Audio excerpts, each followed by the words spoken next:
U.S. President Donald Trump is studying a list of potential candidates to fill the new position of presidential envoy to Syria as part of a series of changes in his country's administration that fall in line with the new strategy of retaining an open military presence east of the Euphrates River. The changes are also aimed at countering Iran's influence in the Middle East, negotiating with Moscow over a solution in Syria and achieving political transition to its conflict. According to information obtained by Asharq al-Awsat, several changes were introduced in positions related to Middle Eastern and Syrian affairs.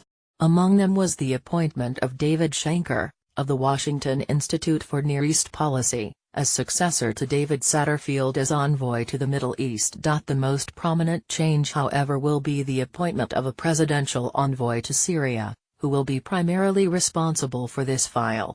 His duties will include negotiating with regional allies and Russia over the conflict after acquiring a major negotiations card related to controlling eastern Syria.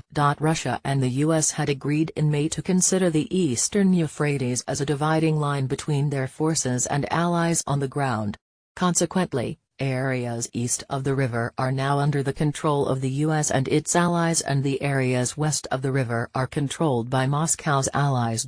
After lengthy discussions, the U.S. administration agreed to retain its forces on the ground in Syria along with its allies in the international alliance fighting the ISIS terrorist group.